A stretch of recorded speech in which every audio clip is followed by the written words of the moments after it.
विश्वानि देव सवितर्दुरितानि परासुव यद्भद्रं तन्न आसुव। ओम शांति शांति शांति। नमस्ते आप सभी को। हम आज के अपने विषय की ओर बढ़ते हैं। हमारा आज का विषय सामाजिक व्यवस्था से संबंधित।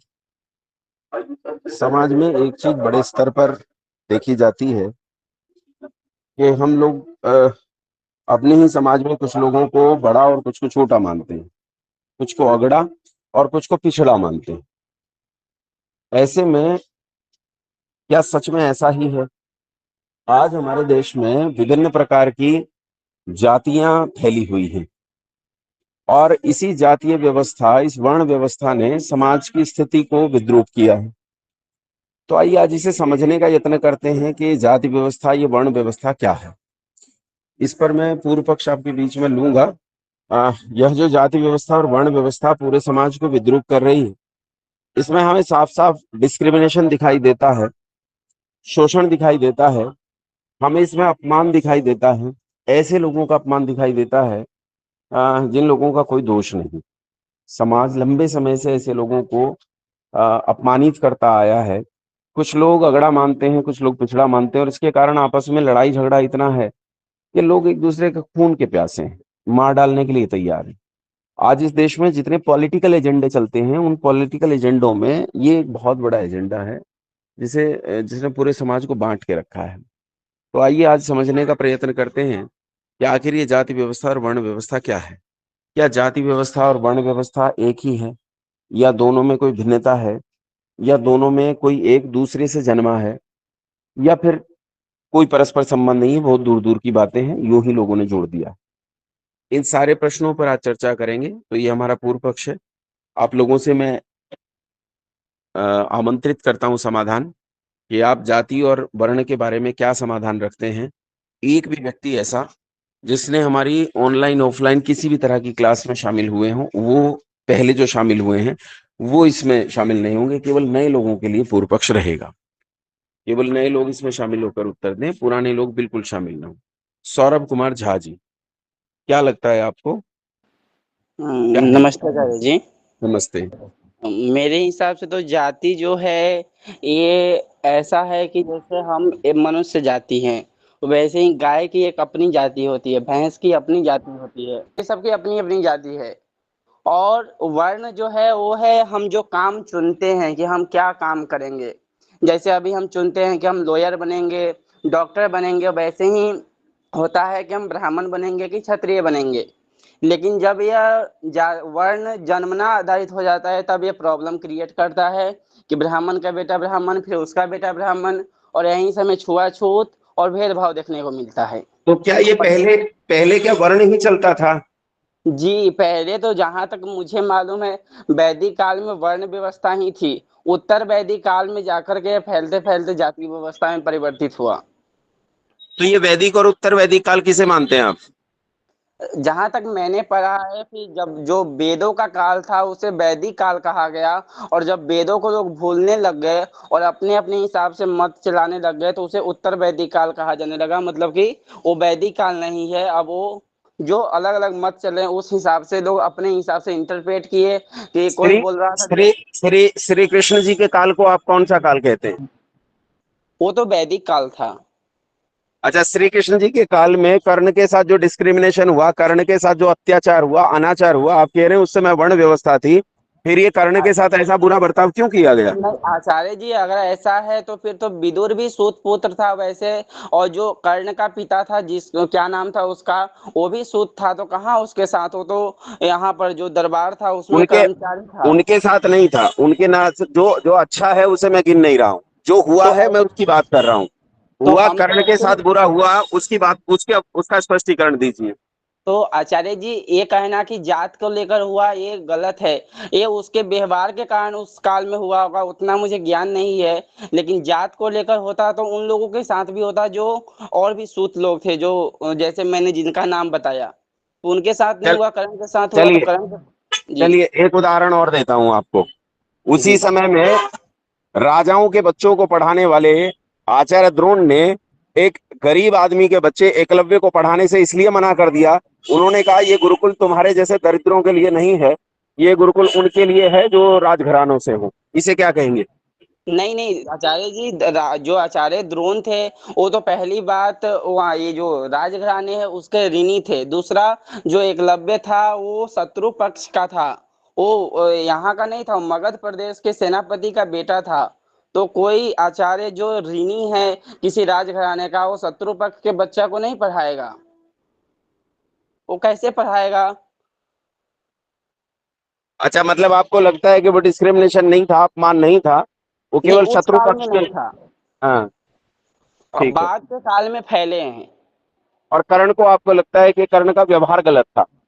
हाँ, उसका व्यवहार, उसने तो वो गलत था ही, तभी तो वो परशुराम जी से भी छल पूर्वक विद्या लिया था। अगर वो उतना ही अच्छा था तो वो बताता जा करके कि हम इस जाति से या इस वर्ण से आते हैं, हमको विद्या दीजिए। तो उसने वहां भी छल किया था। अब जो छल कर रहा है उसको हम कैसे कह सकते हैं कि वो पूरा अच्छा है? अच्छा, एक मिनट, ये बताइए, उसने छल किया, ये नहीं बताया कि मेरा वर्ण क्या है, क्योंकि वो केवल ब्राह्मण वर्ण को पढ़ाते थे, ब्राह्मण के अलावा किसी को नहीं पढ़ाते थे। ये आपको अपमानजनक और असमान बात नहीं लगती? आचार्य जी, अपमानजनक जैसे कि मेरा ये जो है, जो परशुराम जी के साथ मैंने जहाँ तक सुना है कि जब उनके साथ कुछ गलत हुआ था और गायों को उनके मार दिया गया था, तब उन्होंने क्षत्रिय विध्वंस करके कहा था कि सिर्फ वो ब्राह्मणों को शिक्षा देंगे। लेकिन अगर हम कहीं पर पढ़ने जाते हैं, भले हो किसी को भी पढ़ाए, लेकिन हमको बताना पड़ता है अपना आइडेंटिफिकेशन कि हम इस जाति, इस आदमी, ये आदमी है, हमारा ये पहचान है। और ये न अरे तो बताना ये भी गलत है। अरे तो यही तो बुरी बात है। आज अगर मुझे जाके ये बताना पड़े कि मैं चमार हूं या मैं वाल्मीकि हूं, भंगी हूं, राजपूत हूं, ब्राह्मण हूं, यही तो गलत है। उस जी समय वो भी तो बताना पड़ रहा था, तो इस काल में और उस काल में क्या अंतर है? आचार्य जी, इसके बारे में तो इतना मुझे ज्ञान नहीं है, लेकिन चलिए। कर्ण पूरा सही चलिए। नहीं था। ओम ओम, बहुत बढ़िया बात आपसे हुई, बहुत अच्छी चर्चा, आनंद आया। ललिता चरण जी। हाँ आचार्य जी, जाति जैसे उन भैया ने बताया वैसे जिसकी प्रसव क्रिया जिनके समान होती है उनको जाति का, जैसे मनुष्य जाति, पक्षी जाति, पशु जाति। और वर्ण तो हालांकि जो हमारे कर्म आधारित होता है, अब तो जो हो रहा है वो मेल मिलावट हो गई है, बट कर्म आधारित जो व्यवस्था होती है उसको वर्ण कहते हैं। उसके अनुसार हम, मतलब वो अभी मुझे भी जैसे वर्ण कभी नहीं मरता है। अभी भी शिक्षक है उसको हम ब्राह्मण, ऐसे उतना वो शिक्षित नहीं है पर उस क्रिया में रहेगा। और जैसे कोई अगर फौजी वगैरह तो उसको हम क्षत्रिय मानेंगे। तो वो वर्ण लेकिन व्यवस्था कभी नहीं हटती है। लेकिन पहले भी तो ऐसा था, लोग करते थे, अपमानजनक व्यवहार करते थे, तब आपकी वर्ण व्यवस्था क्या करती थी? मुझे तो लगता है ये जो जाति व्यवस्था है, इसे ही आप जो वैदिक, उत्तर वैदिक, पूर्व वैदिक, जो भी आपने नहीं नहीं, मैं विभाजन किया है। ऐसा नहीं बोल रही उत्तर एक वैदिक एक एक वगैरह। मिनट, एक मिनट पूरा कर लूं। तो हम लोग जो इस तरह से यहाँ डिवीजन करते हैं, उस डिवीजन के आधार पे हम ये मानते हैं कि उस काल में वर्ण व्यवस्था थी। अब उस काल में वर्ण व्यवस्था थी और वहां भी वैसा ही शोषण दिखता है, यहाँ भी वैसा ही शोषण दिखता है, फिर क्या अंतर है? नहीं वहां मैंने, शोषण दिखता है हमें। शबरी, शबरी वाला उदाहरण सुना है आपने, कि शबरी थी, एक अछूत स्त्री थी। अगर ये कहा जा रहा है तो यही अपने अपने आप में एक अपमानजनक बात है। नहीं नहीं ऐसा कुछ नहीं है। और दूसरा है ना, मैंने ऐसा नहीं बोला कि वर्ण व्यवस्था उस समय थी अब नहीं है। वर्ण व्यवस्था हर समय रहती है, बस ठीक है हम कह नहीं पाते। अभी भी वर्ण व्यवस्था कहाँ मरी है? अभी भी ऐसे ही तो है। एक व्यक्ति है, जैसे एक फौजी है, एक टीचर है, एक व्यवसाय करता है और एक निम्न का, जो जैसी उसकी योग्यता उस अनुसार हम उसको बांटते हैं। ये तो अभी भी फिर है। फिर ये रिजर्वेशन क्या है? ये तो गलत ही है, ऐसा नहीं मिलना चाहिए। हालांकि योग्यता के आधार पर, हाँ ये हमें कुछ ऐसी भूल हो गई थी जो मतलब, हाँ हमारे पूर्वजों ने वगैरह ने कुछ ऐसा किया होगा जिसके कारण वो उनको स्थान नहीं देते, तो ये गलत है। आज भी अगर उन्हें सबको साधन समान देने चाहिए, मेरा यही मानना है। अच्छा ललिता, मैं बताऊं, मैंने अपने बिल्कुल, मैं अपने परिवारों की बात कर रहा हूँ। सौरभ झा जिस परिवार से हैं, उसी परिवार से मैं हूँ। मतलब परिवार का मतलब ये नहीं, मैं तो उन्हें जानता भी नहीं हूँ, परिवार का मतलब उसी सीढ़ी पर हूँ समाज की, जिस सीढ़ी पर झा जी हैं। और मैंने अपने आप देखा है कि हमारे घर में जो सफाई कर्मचारी होते थे, जब वो भोजन लेने आते थे, तो उन्हें जिस बर्तन से भोजन दिया जाता था, वो बर्तन रसोई में भी नहीं जाता था, और उस बर्तन से भी ऊपर से दिया जाता था। मैंने लोगों को हाथ की अंजलि करके छाछ पीते हुए देखा है। उन्होंने छाछ मांगा तो हाथ की अंजलि में छाछ दिया, ये मैंने अपनी आंखों से देखा है। ये तो मैंने मैंने देखा है। ये तो तो ये हमारी गलती है ना आचार्य जी। अब तो हम फिर किसी को सिर्फ जिन समुदाय लोगों, वगैरह में बांट रहे हैं, तो ये हमारी गलती है। इसमें नहीं वर्ण व्यवस्था लाली, को हम दोष नहीं दे सकते।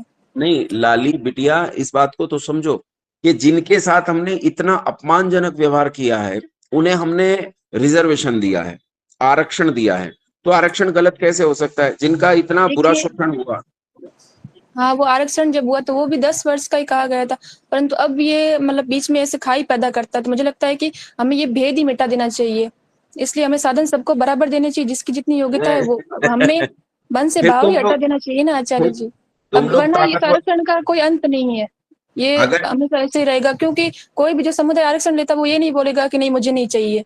इतना शुद्ध तो कोई नहीं हो पाएगा, इसलिए हमें ये हटाना पड़ेगा और सबके लिए साधन समान कर दो, जिसकी योग्यता है वो करे। और बाकी ऐसा नहीं है कि ब्राह्मण का बेटा में कम योग्यता नहीं, अगर वो कम योग्य है तो उसे मत रखो। जो अगर शूद्र का ऐसे शूद्र वगैरह तो ऐसे तय नहीं कर सकते हम, पर अगर कोई भी है जो जैसे हम निम्न कोटि किसी जाति का ऐसे बोल रहे वगैरह, तो उसमें भी अगर अधिक योग्यता है तो वो भी बड़े पद पे जाएगा, और तो क्या। नहीं, ये जाएगा, ऐसा हो जाएगा, ऐसा करना चाहिए, ऐसा हम करें, ये तो केवल कल्पनाएं हैं। सच में जो हो रहा है, सच में जो नहीं होता देखिए है, आचार्य जी, ऐसे बोले तो जीवन में कुछ भी संभव नहीं है। ऐसे तो आप भी क्लास का बोले कि ऐसा हो नहीं सकता, तो ऐसा कुछ भी नहीं है। करना तो पड़ेगा। अब जैसे आप बोलते सरकारों से टकराना पड़ेगा, तो टकराना पड़ेगा तो करना तो पड़ेगा। हाँ, धन्यवाद। आरती सिंह जी। जी, ओम सादर नमस्ते आचार्य जी। जी, नमस्ते। जी, और जाति और वर्ण दोनों अलग तो है, सब लोग बता ही रहे हैं। जी, मैं क्या बताऊं? ठीक है, त्रिवेदी शिवाजी जी। जी आचार्य जी नमस्ते। जी, नमस्ते। जी मेरे हिसाब से मनुष्य में भी दो जातियां होती हैं, एक स्त्री जाति एक पुरुष जाति। और अगर उस युग की बात करें तो वो वर्णाश्रम निज निज धर्म अरे, निरति वेद पर। ये सब बातें आप क्यों कर रहे हो? ये जाट, गुजर, ब्राह्मण, चमार, वाल्मीकि, अहीर, ये सब क्या है? ये सब हमारी मनगढ़ंत कम बातें हैं, अपने बनाई हैं या किसी के अच्छा, गुलाम होने के कारण बन अच्छा। के तैयार की इन्हीं हैं। इन्हीं इन्हीं मनगढ़ंत बातों के आधार पर आपके क्षेत्र का विधायक जीतता है। इन्हीं मनगढ़ंत बातों के आधार पर आपका सांसद जीतता है। इन्हीं मनगढ़ंत बातों के आधार पर आधे से ज्यादा बातें संसद में होती हैं। इन्हीं मनगढ़ंत बातों के आधार पर आपका प्रधानमंत्री और राष्ट्रपति तय किया जाता है कि राष्ट्रपति इस बार आदिवासी है, इस बार दलित है, इस बार मुसलमान है, इस बार ये है, इस बार वो है। हम सब इन्हीं मनगढ़ंत बातों के आधार पर करते हैं। हम इन्हें कहकर उड़ा सकते हैं, हवा में इन्हें यूं ही जला सकते हैं, लेकिन सच ये है कि इस जातिवाद को आप इग्नोर नहीं कर सकते, और ये हिंदू समाज का अंग है, और हिंदुओं ने इस जातिवाद के आधार पर एक भयानक शोषण किया है। कौन इसे डिनाई कर सकता है? कर्ण का शोषण हुआ है। आप लाख कहें कि कर्ण का व्यवहार खराब था, कर्ण अच्छा आदमी नहीं, कर्ण अच्छा आदमी नहीं था। कर्ण, जिसके पास श्री कृष्ण जाकर कहते हैं कि तेरे जैसा कोई नहीं है, जिसके मरने पर रश्मि रथी में पंडित रामधारी सिंह दिनकर ने लिखा है कि जगत से ज्योति का जेता उठा है। कहते हैं आज जगत से जो गया है ना, वो सामान्य व्यक्ति नहीं था, महापुरुष था। वो था जो समाज को दिशा देने वाला था। वो कर्ण था। वो कर्ण इतना असभ्य हो गया, इतना मूर्ख हो गया। और परशुराम की सब गलतियां क्षम्य हैं। उनके साथ अपने साथ कुछ बुरा हो गया, उन्होंने कुछ अपने साथ बुरा देख लिया, अपने समाज में बुरा देख लिया, इसलिए प्रण कर लिया केवल ब्राह्मणों को पढ़ाऊंगा, किसी और को नहीं पढ़ाऊंगा। ये डिस्क्रिमिनेशन नहीं था तो क्या था? ये वर्ण जाति नहीं थी तो क्या था? ये जाति और वर्ण एक नहीं थे तो क्या था? ये तो हम देखते हैं, हुआ है, कैसे मना कर सकते हैं? जी हुआ है, ये गलत है, ये जो कुछ हुआ है वो गलत हुआ है। लेकिन गोस्वामी तुलसीदास लिखते हैं, वर्णाश्रम निज निज धर्म निरति वेद पथ लोग, चलें सदा पावें सुखें भय नहीं शोक न रोग, देहिक दैविक भौतिक तापा राम राजनी काहुं व्यापा, सब नर करें परस्पर प्रीति चलें सुधर्म निरत नीति। मैं तो इस चीज को मानता हूँ, इस चीज को देखना चाहता हूँ, देखता हूँ। अच्छा, गोस्वामी तुलसीदास जी की एक पंक्ति और भी तो प्रसिद्ध है, ढोल गंवार शूद्र रुणारी सकल ताड़ना के अधिकारी। एक और पंक्ति प्रसिद्ध है, जिमी स्वतंत्र भय विग्रही नारी। यहाँ क्या हाँ कहेंगे? जी, वो फिर वही बात है कि सब वो एक कवि है और कवि ने जो कुछ जहाँ पे जो सोचित लगा वो लिख दिया। अब उसमें से अच्छा बुरा लेना है हमें, बस यही है। ठीक है, धन्यवाद। जी अविदीप गड़ेकर जी।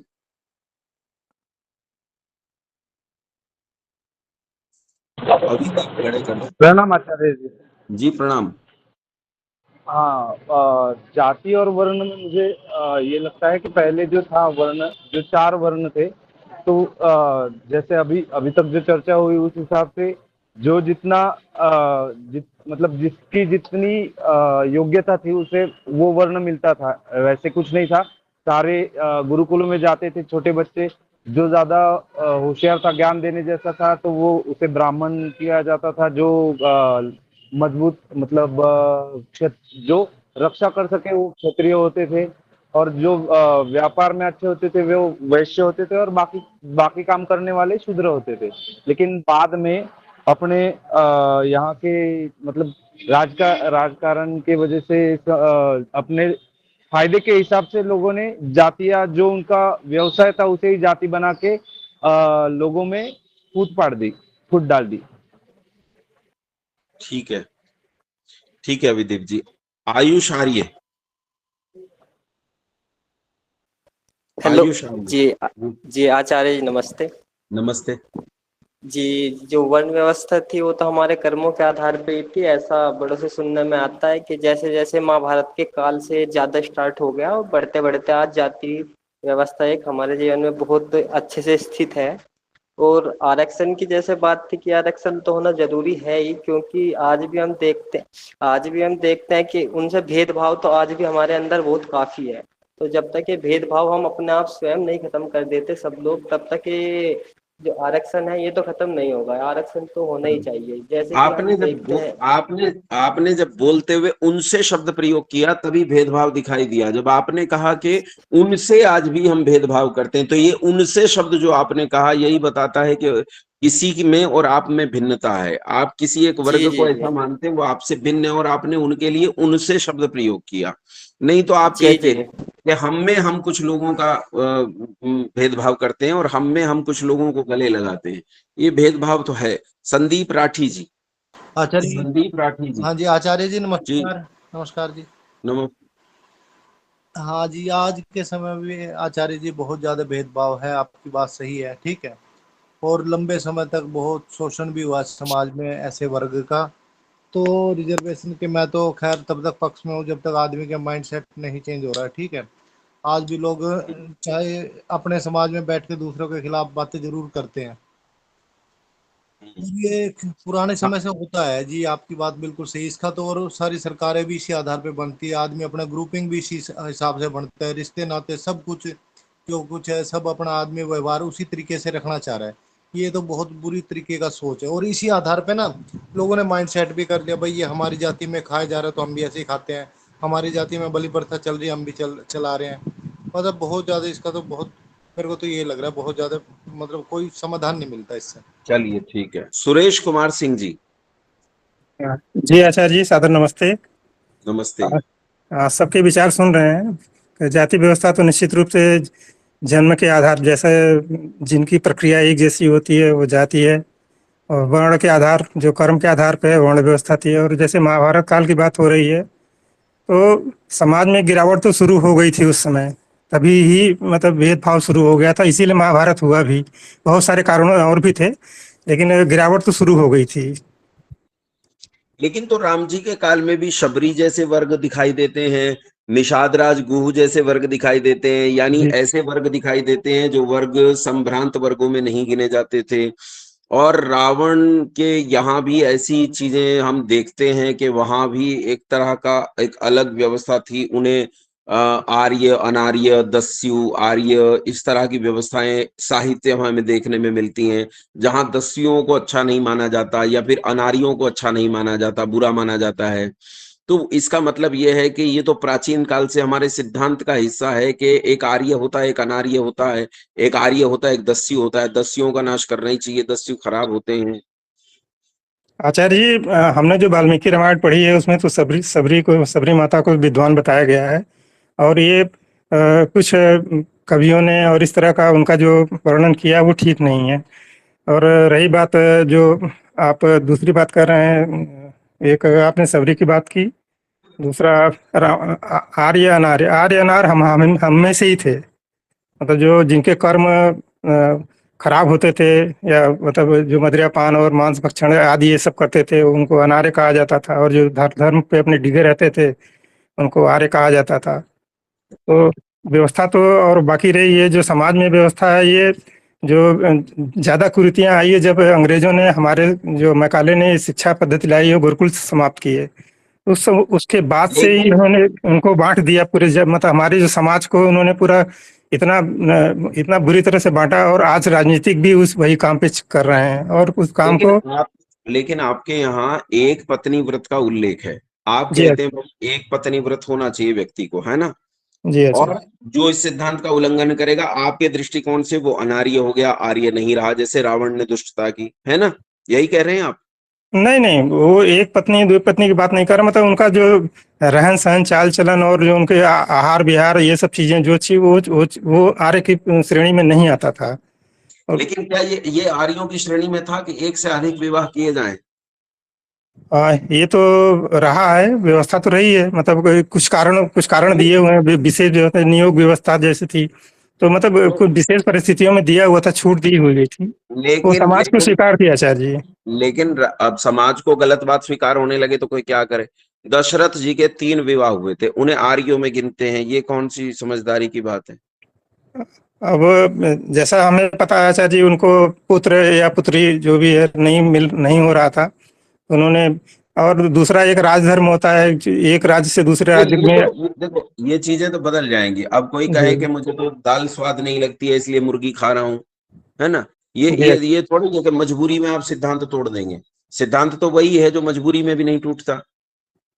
निश्चित रूप से आचार्य जी, लेकिन वो जो राजा लोग थे और ये जो राजपाट, इसके कारण वो लोग अनेक शादियां करते थे। महाराणा प्रताप जैसे आपने बताया था, उनके पिताजी के 19 शादियां की थी उन्होंने। अब ये तो वर्तमान काल हो गया। इसे तो जी वर्तमान आचार्य काल में गिनेंगे हम इस 500 600 700 साल को। लेकिन मैं प्राचीन काल में वर्ण व्यवस्था और जाति व्यवस्था में भेद देख रहा हूँ। वहां से देखते देखते मैंने ये कहा कि 2 वर्ग आर्य अनार्य, आर्य और दस्यु दिखाई देते हैं। फिर उनमें दस्यु इसलिए क्योंकि वो सिद्धांत नहीं मानते थे या अच्छे आचरण पर नहीं चलते थे। फिर लेकिन हमने कुछ लोगों को देखा कि उनका भी आचरण अच्छा नहीं था, लेकिन उन्हें फिर भी आर्यों में गिनती की गई। ये मेरा प्रश्न था। चलिए आगे चलते हैं। जी हितेश शर्मा आचार्य, जी। धन्यवाद। हितेश शर्मा जी, आचार्य जी नमस्ते। नमस्ते। सर जाति व्यवस्था जो है, ये जो सब लोग कह रहे हैं कि मनुष्य एक जाति है, गाय एक जाति है, ये ऐसा होना चाहिए, लेकिन ऐसा है नहीं। जाति हमें वंशानुगत है, हमें अपने पिता से मिली है, हमारे बच्चों को हमसे मिली है, उनके बच्चों को उनसे मिलेगी। बिल्कुल बिल्कुल। जाति और कभी नहीं जाती, जी जाति कभी नहीं जाती। जो जन्म ले गया चमार है बेचारा, चमार ही रहेगा, उसकी पीढ़ियां चमार रहेंगी। नहीं, मेरा तो ये मतलब मेरा मत इस पे ये है कि ऐसा नहीं होना चाहिए, लेकिन इस देश की ये सच्चाई है, हमारे समाज की ये सच्चाई है। जिस देश का राष्ट्रपति जाति के आधार पर चुना जाए, प्रधानमंत्री जाति के आधार पर चुना जाए, उस वहाँ के उस सिस्टम से हम क्या उम्मीद करें कि वहाँ से जाति व्यवस्था खत्म हो जाएगी?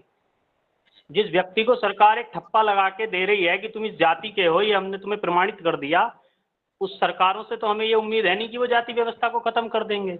हाँ, होना ये चाहिए कि मनुष्य की एक जाति हो, लेकिन ऐसा संभव मुझे तो लगता नहीं। चलिए अब थोड़ी देर के लिए मैं पूर्व पक्ष को आज बदलता हूँ। ये पूर्व पक्ष की परिपाटी जो आज मैं बदल रहा हूँ, ये पहली बार ही कर रहा हूँ, लेकिन ये करना मुझे आवश्यक लगा क्योंकि कुछ चीजें जो विद्रूप होके आती हैं, तो इसलिए मैं इसे बदल रहा हूँ और बदल के दूसरे तरीके से पूर्व पक्ष में एक परिवर्तन कर रहा हूँ। एक बार सब लोग हाथ डाउन कीजिए अपने, एक बार कीजिए सब लोग हाथ डाउन कर लीजिए। अब केवल नए लोगों में ऐसे लोग केवल नए लोगों में ऐसे लोग जो 2 संगठनों से संबंध रखते हैं, एक राष्ट्रीय स्वयंसेवक संघ और एक आर्य समाज, जो इन दोनों संगठनों से संबंध रखते हैं, केवल वो हाथ खड़ा करेंगे। मेरा प्रश्न अब केवल उनसे होगा, मैं पूर्व पक्ष केवल उनसे चाहता हूँ।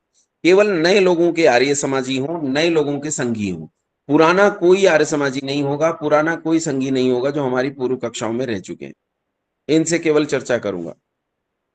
देखो, संघ और आर्य समाज, इन दोनों का मूल एक ही है।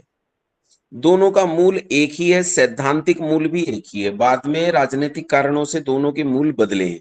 एक संगठन ने राजनीति को छोड़ दिया, दूसरा संगठन राजनीति में सक्रिय रूप से मतलब सहयोग करता रहा, कि अन्य तरीके से समाज में भी काम करता रहा, अन्य तरीके से भी।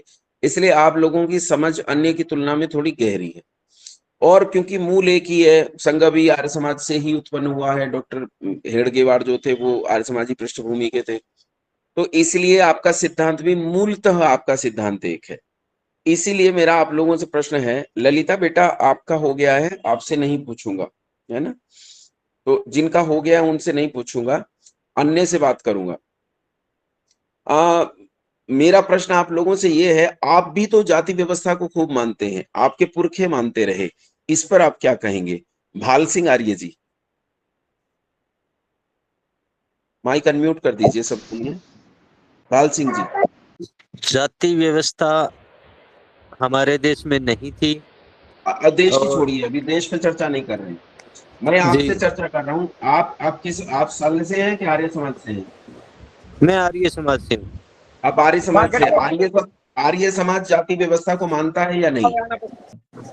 जी आचार्य जी मानते हैं, लेकिन पूर्ण रूप से जो वेदाचारी है वो नहीं मानते। जैसे मैं मेरे छोटे भाई की शादी अंतरजातीय विवाह में किया था। नहीं, एक मिनट, लंबी चर्चाएं हम नहीं करेंगे। मेरा प्रश्न ये है, आपका जो मूल सिद्धांत है, मैं आपके लोगों की बात नहीं कर रहा हूँ, लोग क्या कहते हैं, मैं आपके नहीं मूल मानता। सिद्धांत की मानता हूँ। मूल सिद्धांत मानता है कि नहीं मानता? नहीं मानता। वर्ण व्यवस्था में शोषण है, ये आपका सिद्धांत मानता है कि नहीं मानता? नहीं मानता। मानता है जी। सत्यार्थ प्रकाश में लिखा है कि ब्राह्मण, क्षत्रिय और वैश्य इन तीनों का उपनयन संस्कार करे, लेकिन शूद्र का उपनयन संस्कार न करे। ऐसा क्यों? नहीं, सत्यार्थ प्रकाश में स्वामी दयानंद जी ने ये नहीं लिखा कि उपनयन संस्कार शूद्र का नहीं होता, बल्कि गुण कर्म स्वभाव के अनुसार इनको बार बार अगर विद्या देने के बावजूद भी नहीं आती है विद्या, तो वह तीनों की सेवा करके और पूर्ण रूप से अपना हृदय कमल। भाल सिंह जी, विषय अंतर कर रहे हैं आप, यज्ञोपवीत पर टिकिए। मैं जो आपसे कह रहा हूँ, बिना पढ़े नहीं कह रहा हूँ, एक बार का अध्ययन नहीं है, 100 बार का अध्ययन है। आप पढ़िए, वहां लिखा है कि ब्राह्मण, क्षत्रिय, वैश्य इन तीनों को द्विज कहा जाता है। द्विजों का यज्ञोपवीत संस्कार करे, शूद्र का यज्ञोपवीत संस्कार न करे, और उसे वेद का मंत्र भाग छोड़कर अन्य सब पढ़ावे। तो यहाँ वेद का मंत्र भाग क्यों छोड़ा गया शूद्र के लिए, और उसे यज्ञोपवीत क्यों नहीं दिया गया? ये डिस्क्रिमिनेशन क्यों? वो विद्या के बल पर आचार्य जी इतना पूर्ण नहीं है, निपुण है, इसलिए। अरे वो बच्चा है, वो तो बच्चा आया है, 9 साल का बच्चा है, शूद्र का बच्चा है, उसकी क्या गलती है? अब ब्राह्मण का 9 साल का बच्चा आया और 8 साल का बच्चा आया और शूद्र का 9-8 साल का बच्चा आया, इस बेचारे की क्या गलती है? नहीं, उनको तो आचार्य जी 25 वर्ष बाद में आप जैसे आचार्य विद्या दे करके फिर वर्ण व्यवस्था करते हैं ना, जन्म से तो नहीं है, कर्म से नहीं है। आपने सत्यार्थ प्रकाश को ठीक से पढ़ा नहीं है। अभी मैं ये सलाह दूंगा आपको, सत्यार्थ प्रकाश को पढ़िएगा। सत्यार्थ प्रकाश में ऋषि दयानंद ने लिखा है कि ब्राह्मण के पुत्र का 8 वर्ष में, क्षत्रिय के पुत्र का 10 वर्ष में और वैश्य का पुत्र का 12 वर्ष में उपनयन संस्कार करे। पहला तो यही भेद आ गया कि क्षत्रिय, ब्राह्मण और वैश्य में भेद, और शूद्र का उपनयन न करे, ये भी लिखा है। जी मेरे समझ में नहीं आया आचार्य। पढ़िएगा तो समझ में आएगा। प्रकाश चंद्र आर्य जी। हाँ नमस्ते आचार्य जी। नमस्ते जी, जैसा कि चर्चा की जा रही है कि शूद्रों को क्यों नहीं यज्ञोपवीत दिया गया, तो देख लीजिए, सबसे पहले तो यह है कि स्वामी दयानंद ने लिखा है कि प्रारंभिक ज्ञान उसके माता पिता दें, और प्रारंभिक ज्ञान अगर माता पिता के पास होगा तभी वो दे पाएंगे। तो ब्राह्मण के जो है वो पहले, चूंकि वो ज़्यादा जानकार होते हैं, ज़्यादा पढ़े लिखे होते हैं, इस चलते वो अपने बच्चों को दे देते हैं।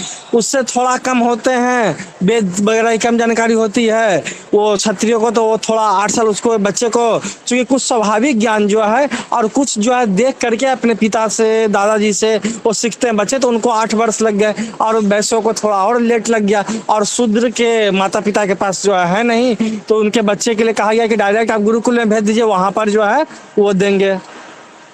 नहीं, वहां तो आचार्य के लिए लिखा है कि आचार्य शूद्र के पुत्र का उपनयन न करे, मंत्र भाग छोड़कर अन्य सब पढ़ावे। जी, वहां पर थोड़ा सा हमें भी कभी कभी शंका हो जाती है इस बीच में, लेकिन हमें जैसा लगता है कि जो बच्चा जो है नहीं सीख पाता है उसको शूद्र करे, शूद्र के बच्चे कहना ये गलत है, वहां पर हमें लगता है। लेकिन स्वामी दयानंद ने कुछ जरूर सही लिखा होगा, लेकिन हम उसे समझ नहीं पा रहे हैं, ऐसा लगता है। हाँ साहब भी रहे हो, मतलब कहने का ये है। राकेश नामदेव जी। नहीं, एक मिनट आचार्य जी। जी, एक चीज और मैं, आचार्य जी बोलिए। हाँ, मैं ये जानना चाहता हूँ कि देखिए जाति व्यवस्था की जहाँ तक की बात है, तो हमें दिखता है कि ये जन्म आधारित जाति महाभारत और रामायण में भी पाई जाती है। तो वहाँ पर जैसे कि हम लोग मानते तो हैं कर्म आधारित व्यवस्था, लेकिन जैसे कि देखते हैं कि रामायण में भी जैसे निषाद राज, ठीक है, वो निषाद वगैरह में तो जन्म आधारित है। दूसरा चीज कि वंशानुगत जो है वो राजा वाली व्यवस्था। दूसरा चीज कि राजा का जो बड़ा पुत्र है वही राजा बनेगा, वो जो है छोटा ज्यादा हो सकता है, तेज हो, लेकिन फिर भी उसे नहीं, वो बड़े पुत्र के लिए है। ऐसा क्यों, ये कुछ समझ में नहीं आती है। हाँ, मामला तो है गड़बड़, सही कह रहे हैं आप, मामला गड़बड़ है। चलो और देख लेते। अच्छा, ये आज हम केवल पूर्व पक्ष ही ले पाएंगे, आज हम समाधान पक्ष में नहीं जा पाएंगे, इसलिए कोई निर्णय ना करें। ये ना सोचें कि मैं किसी का विरोध कर रहा हूं या किसी का पक्ष ले रहा हूं, या ये आर्य समाज वाले या संघ वाले नाराज हो जाएं कि भैया हमारे सिद्धांत का विरोध कर दिया है। नहीं, मैं किसी के सिद्धांत का विरोध नहीं कर रहा हूं, किसी के सिद्धांत का पक्ष भी नहीं ले रहा हूं। मैं केवल चीजों को समझने का प्रयास कर रहा हूं कि वर्ण और जाति में क्या वास्तव में अंतर है। डॉक्टर भीमराव अंबेडकर ने एक स्थान पर लिखा है कि जाति व्यवस्था का उदय वर्ण व्यवस्था से ही हुआ है। ये वर्ण व्यवस्था ही मूल जड़ है जिसने जाति व्यवस्था को जन्म दिया है, और जाति व्यवस्था ने समाज का शोषण किया है, समाज में जहर डालकर समाज को बर्बाद किया है। नितिन बाटला जी, चलिए। नमस्ते आचार्य जी नितिन जी। मैं दरअसल अभी थोड़ा ही टाइम समय हुआ है आरएसएस और आरएस समाज से जुड़ा हूँ। तो जहां तक मैं जानता हूँ सिर्फ वर्ण व्यवस्था तो महाभारत काल के बाद से ही थोड़ा अलग हुई है, उसके बाद उससे पहले तो वर्ण व्यवस्था ही चल रही थी। अच्छा, तो फिर उससे पहले वर्ण व्यवस्था थी तो ये निषाद आदि के वर्ग अलग क्यों दिखाई देते हैं? निषाद था, उसको तो वर्ग बनाया गया है, यानी कि ये उसको, यानी कि एक जैसे कि रामायण में जैसे एडिटेबल हुआ, जैसे उत्तरकांड हमने सुना है कि भी उत्तरकांड असल में है नहीं, कि उसके अंदर पाया गया है, बनाई गई है एक और। इसी तरह ही निषाद राज को वो राजा था, वो है ही क्षत्रिय राजा था। तो निषाद राज तो राजा ही था ना वहां का। नहीं नहीं, वो तो आदिवासी था। आदिवासियों का तो राजा ही था वो। ठीक है, आदिवासियों का राजा था, लेकिन बेचारे गरीब लोगों का राजा था ना, जिन्हें बड़े लोग अपने पास नहीं बिठाते थे, खाना वाना नहीं देते थे साथ में, उनका राजा था। दरअसल निषाद राज और भगवान राम एक ही विद्यालय में पढ़े थे, तो उस समय इनका अगर जातिवाद होता तो वो एक विद्यालय में और एक ही कक्षा में उनका निरादर तो नहीं हुआ ना, वो तो इकट्ठे ही पढ़े हैं। वाह, बढ़िया। चलो ठीक है, धन्यवाद नितिन जी। ऋचा आर्य जी। नमस्ते आचार्य जी।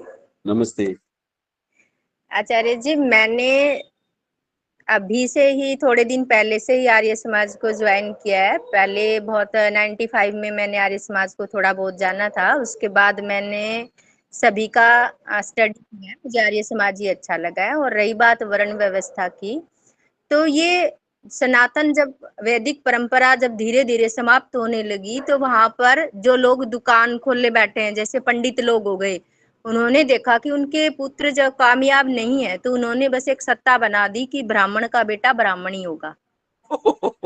सीधा हम पे हमला कर दिया। हाँ जी, और फिर वो चलता रहा और काफी शोषण हुआ है। रही बात रिजर्वेशन की, तो अभी भी जो दलित वर्ग है अभी भी वो कंप्लीट नहीं हुए हैं, तो उन्हें रिजर्वेशन देना मेरे हिसाब से तो सही है, तभी कंप्लीट हो पाएगा। हमारे भी यहाँ आसपास लोग बहुत हैं, आज भी बहुत सारा डिस्क्रिमिनेट हो रहा है उनके साथ में, आज भी हो रहा है। चलो ठीक है, ऋचा ने तो सीधा हम पे हमला कर दिया कि भाई बच्चे तुम्हारे पढ़े लिखे हैं नहीं, इसलिए ऐसी बातें बना दी। ठीक है, हितेश शर्मा जी। आचार्य जी नमस्ते। नमस्ते। मैं पूर्ण रूप से तो नहीं हूँ जुड़ा हुआ, लेकिन मैं आरएसएस से जुड़ा हुआ हूँ, उन लोगों के साथ भी बैठता हूँ। जाति व्यवस्था को तो वो भी मानते हैं कि हमारे समाज में जाति व्यवस्था है, लेकिन उनका ये मानना है कि जाति के आधार पर किसी के साथ कोई भी भेदभाव नहीं होना चाहिए। जब जाति व्यवस्था, अगर जाति व्यवस्था रहेगी तो भेदभाव क्यों नहीं होगा? फिर तो भेदभाव होगा। विवाह अलग होंगे, लोगों क्या रिश्तेदारियां अलग होंगी। जब आप अलग वर्ग तैयार कर रहे हैं तो भेदभाव तो स्वतः खड़ा हो जाएगा, आपके कहने से थोड़े रुकेगा।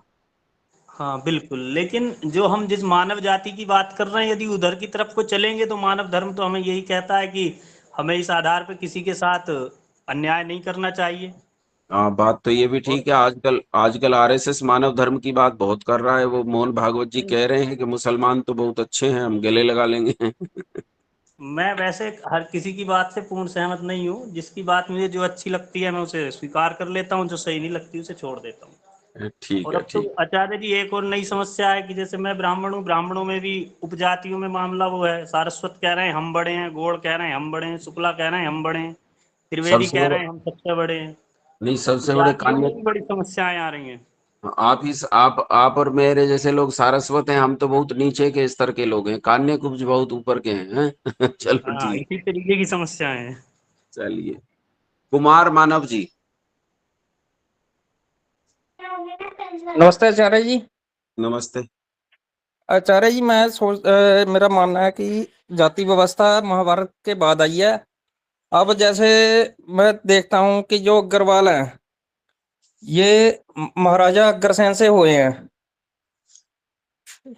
इससे पहले कोई ये अग्रवाल नहीं था। तो महाराजा अग्रसेन की बड़ी संतानें हो गई भाई, एक आदमी से इतने लोग पैदा हो गए पूरी दुनिया में। हाँ, मतलब ये उसके बाद ही हुई है जी, महाभारत काल के बाद ही बिगड़ी अपनी वर्ण व्यवस्था। चलिए ठीक है। आचार्य संतोष जी। जी आचार्य जी नमस्ते। नमस्ते। जी मैं गुरुकुल में पढ़ी हूँ वैसे तो, और आर्य समाज से ही जुड़ी हूँ, पर ज्यादा तो मेरे को सत्यार्थ प्रकाश भी मैंने ज्यादा नहीं पढ़ा। पर मैं इतना मानती हूँ कि जब स्वामी दयानंद जी ने ऐसे विद्वान ने लिखी है कोई बात, तो सही लिखी, और इसका समाधान तो आप ही देंगे, फिर हमने तो पढ़ा नहीं इतना। ठीक है। दीपक आर्य जी। आचार्य जी, मैं कह रहा था ऋषि दयानंद ने लिखते वक्त ये पूर्ण वर्ण व्यवस्था के बारे में सोचकर लिखा है, ये सत्यार्थ प्रकाश में जो आप बता रहे हो। तो उस हिसाब से तो ब्राह्मण जो है वो पूर्ण विद्वान है, क्षत्रिय भी विद्वान है, और वैश्य भी विद्वान है, लेकिन शूद्र माता पिता विद्वान नहीं है। और जैसे अगर आप कई बार ऐसे अब बताते हो कि वेदों तक जाने के लिए पहले सत्यार्थ प्रकाश अन्य ग्रंथ होते हुए वेदों तक जाया जाता बच्चे है। की क्या गलती है? स्वामी दयानंद ने लिखा शूद्र का उपनयन न करें, बच्चे की क्या गलती है? दी मैं उसी वाक्य की तरफ जा रहा हूँ। जैसे अगर आप बताते हो कि पहले सत्यार्थ प्रकाश पढ़ना है, अन्य ग्रंथ पढ़ना, उसके बाद वेद तक जाना है, तो उसी तरह ब्राह्मण पूर्ण विद्वान है, इसलिए वो अपने बच्चों को, जैसे उनके घर में वेद की और अन्य बातें चलती हैं, तो वो बेसिक लेवल सीख जाता है वहां से, और उसके बाद उसको मंत्र संहिता पढ़ा सकते हैं डायरेक्ट। वैसे ही शूद्र सीख नहीं पाता है, इसलिए पहले उसको बेसिक के तौर पे मंत्र संहिता छोड़ के और कुछ पढ़ाना है। और रही उपनयन संस्कार की बात, तो उससे उसको ये सिखाना है कि जैसे तेरे माता पिता ने शूद्रवत कार्य किया है, इसलिए वो उपनयन के भागी नहीं है, इसलिए उसको तब उपनयन नहीं देना है, विद्या पूरी वो निष्ठा से करेगा अपने माँ बाप की तरफ देख के। इसलिए उसको शुरू में उपनयन नहीं करते, उसका अगर वो विद्यावान होके पूर्ण विद्वान होता है तो उसके बाद में करते हैं। मेरा ये मत आता है जी। बहुत बढ़िया, बहुत बढ़िया। रविंद्र केसरवानी जी। जी आचार्य जी प्रणाम। जी प्रणाम। मेरा ये मतभेद है कि जातियों के साथ तो शुरू से ही जाति और वर्ण में समाज बटा हुआ है। हेलो। सुन रहा हूँ। और मेरा ये मानना है कि जातियों ने हम लोगों का बहुत ही अहित भी किया है। समाज में समानता बनी रहे, इसके लिए हमें इससे ऊपर उठ के आपस में एक मत और एक विचार से आगे बढ़ना चाहिए। ठीक है, लेकिन मैं प्रश्न ये कर रहा था कि जो लोग जातिवाद के बड़े विरोधी रहे, हम देखते हैं कि उनकी बातों में भी कहीं जातिवाद दिखाई देता है। हम अभी उस पर चर्चा कर रहे हैं, ये चर्चा हम कर चुके हैं। चलिए, ये हमारा अंतिम था, 9 बज गए हैं, हमारा आज का समय समाप्त हो गया। कल समाधान पक्ष और प्रश्नकाल रहेगा। जाति और वर्ण आखिर क्या है, दोनों में क्या भेद है, दोनों में कोई संबंध है या नहीं, कोई किसी से विकसित हुआ है अथवा नहीं, स्वामी दयानंद सरीखे विद्वान ने भी ऐसा क्यों कहा कि शूद्र का उपनयन न करें?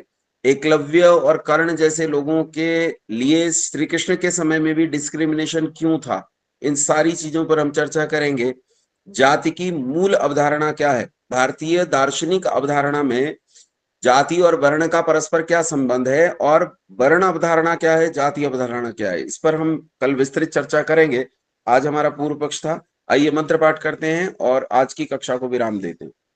ओम विश्वानि देव सवितर दुरितानि परासुव यद भद्रं तन्न आसुव। ओम शांति शांति शांति।